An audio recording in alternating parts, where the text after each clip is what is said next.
Hello friends, knowledge Quest চ্যানেলে সকলকে স্বাগত জানাই।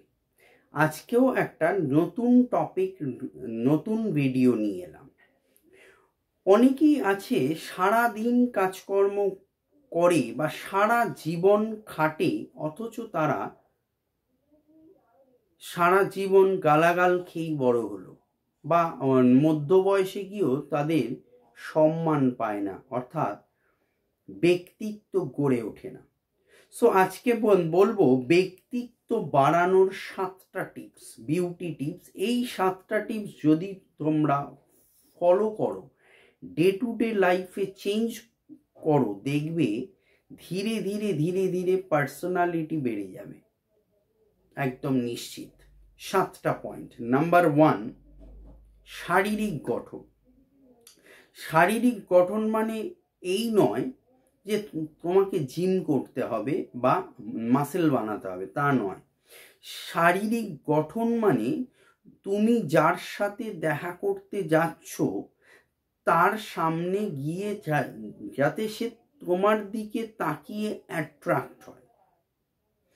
ক্লিন শেভ, চুলে শ্যাম্পু দেওয়া, স্নান করা, ডিও ইউজ করা, এটা হচ্ছে শারীরিক গঠন। ডেইলি ফ্রি হ্যান্ড করা, অ্যাক্টিভ থাকা, চোখে চোখ রেখে কথা বলা, এগুলো হচ্ছে শারীরিক গঠন।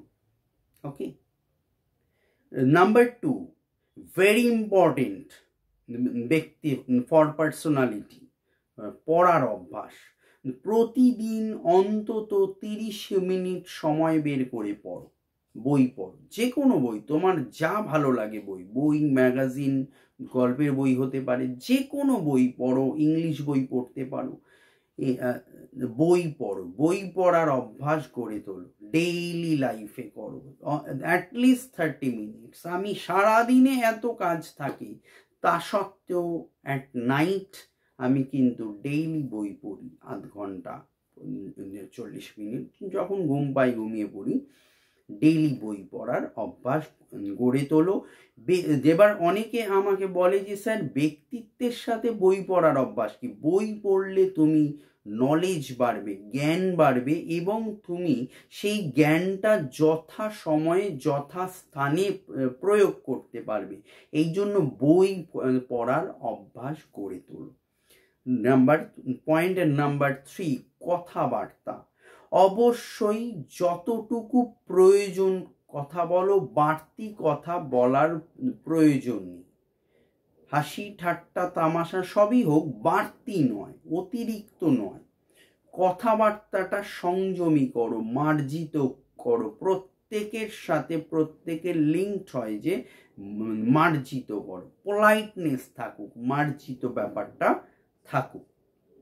Number 4, very important for personality, শরীরী ভাষা, বডি ল্যাঙ্গুয়েজ। দেখবে 5 জন হয়তো দাঁড়িয়ে আছে, 5টা মেয়ের সাথে কথা বলছি। মেয়েরা একটা অদ্ভুত সেন্স অফ হিউমার থাকে, কার ইন্টেনশন খারাপ মেয়েটা ঠিক বুঝে যাবে। মেয়ে মহিলা যিনি হন না কেন, মেয়ে মহিলারা ঠিক বুঝে যান যে এই ছেলেটি ভালো, এই ছেলেটি খারাপ। এটা মানে কিছুক্ষণের মধ্যেই তারা ডিসাইড করে নেয়, এবং সেটা ঠিক 100% ঠিক হয়। এই জন্য বডি ল্যাঙ্গুয়েজ, অর্থাৎ যখন যে কোনো অপোজিট জেন্ডারও হতে পারে বা সেম জেন্ডারও যদি হয়, আই কন্ট্যাক্টে কথা বলো, অনলি আই কন্ট্যাক্ট, চোখে চোখে কথা বলো, আর কিচ্ছু নয়। শরীরী ভাষাটা যেন ঠিক থাকে, বডি ল্যাঙ্গুয়েজ যেন তোমার ঠিক থাকে। যেখানে যাচ্ছ স্ট্রেট হয়ে দাঁড়িয়ে থাকে, বসলে সোজা হয়ে বসো। এটা বেসিক রুলস ফর পার্সোনালিটি। ওকে। 5, সব সময় পয়েন্ট 5টা ভাববে ইতিবাচক চিন্তা ভাবনা, পজিটিভ থিঙ্কিং। অলওয়েজ। সময় খারাপ যাচ্ছে স্যার, আমাকে বলে অনেকে, স্যার সময় খুব খারাপ যাচ্ছে, কি করব দাদা, কি করলে একটু ভালো থাকা যায়? সময় খারাপ যাচ্ছে, ঠিক, মেনে নিচ্ছি, কিন্তু সময় কখনো তো ভালো ছিল। তার মানেটা হলো ভালো সময়ও চিরকাল থাকবে না, খারাপ সময়ও চিরকাল থাকে না। তোমার কর্মটা তুমি চালিয়ে যাও। ভালো সময় যেমন ছিল, খারাপ সময় এসেছে, আবার খারাপ সময় চলে গিয়ে ভালো সময় আসবে। কিন্তু তোমার চিন্তা চেতনাটা যেন অলওয়েজ ইতিবাচক বা পজিটিভ থাকে। নেগেটিভ যখনই ট্রান্সফর্মড হবে, তুমি জানবে তুমি কিন্তু আরো 2 বছর পিছিয়ে গেলে। আমার দ্বারা হবে না, আমি পারবো না, আমি কি পারবো, আমি যাব না, আমি গেলে অসুস্থ হয়ে পড়বো। এই যে নেগেটিভ থিঙ্কিং অলওয়েজ, এটা কিন্তু সরিয়ে দাও। আর যদি তোমার সারাউন্ডিং এ নেগেটিভ পিপল থাকে, সো মানে অ্যাবস্টেইন ফ্রম, বিরত থাকো, সরে যাও, লেফট হয়ে যাও সেখান থেকে ইনস্ট্যান্টলি। আজ এখনই লেফট হয়ে যাও। নেগেটিভ পিপল ডেঞ্জারাস পিপল, ওখান থেকে বেরিয়ে আসাটা খুব প্রয়োজন, সবার খুব প্রয়োজন। কেননা আজকে তুমি ধরো পজিটিভ পিপল একটা, তুমি ধরো তোমার লাইফে খুবই প্রবলেমে আছো, বাট একটা নেগেটিভ পিপলের সঙ্গে আছো, তো তুমি 7 দিন তোমার মাথাতে যদি বলা হয় নেগেটিভ যে তুই কিছু পারবি না, যা দিনকাল আসছে কম্পিটিশন ইম্পসিবল, এইটা যদি রেগুলার ওয়াইজ বলা হয়, সে মানে অটোমেটিক্যালি সে কিন্তু হারিয়ে যাবে, সে পারবে না, ফেইল হবেই, সে ব্যর্থ। এই জন্য বলছি নেগেটিভ থিঙ্কিং একদম নয়, পজিটিভ থিঙ্কিং করো, পজিটিভ চিন্তা ভাবনা করো, ইতিবাচক চিন্তা ভাবনা করো, আর পজিটিভ পিপলের সাথে মেশো। যদি না থাকে একা থাকো, নো প্রবলেম। ওকে, আর সব সময় কাজে কর্মে অ্যাক্টিভ থাকো। শুয়ে বসে দিন কাটানো, মোবাইল নিয়ে সব সময় থাকা একদম নয়। কাজ করো, যে কোনো কাজ করো।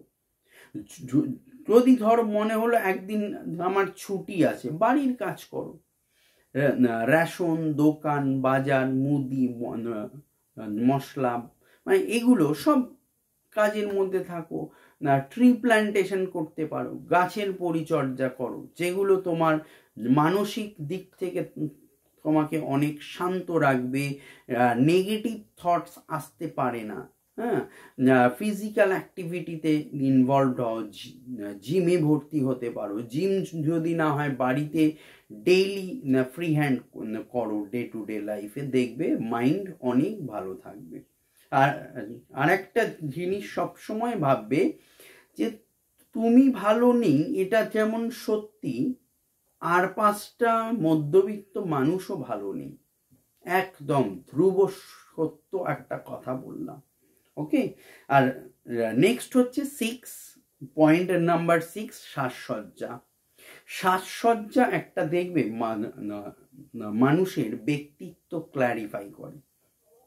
আজকে আমি একটা এক্সাম্পল দিই। একটা শ্রাদ্ধ বাড়ি হচ্ছে, সেখানে কোনো একজন পুরুষ মহিলা যিনি হন, একটা লাল রঙের ড্রেস পরে গেলেন, আর তুমি বা আমি একটা সাদা পাজামা পাঞ্জাবি পরে গেলাম। দেখবে লাল যে ব্যক্তি পরে গিয়েছেন তার ওপরে ফোকাস হবে বেশি, এবং পেছনে সবাই গসিপ করবে, এবং সেটা সত্যি যে বাবা দেখ শ্রাদ্ধ বাড়িতে লাল পরে এসছে, তার মানে লাল রংটা কি খারাপ? না, মানে সাজসজ্জা, ড্রেস আপ, ড্রেস সেন্স।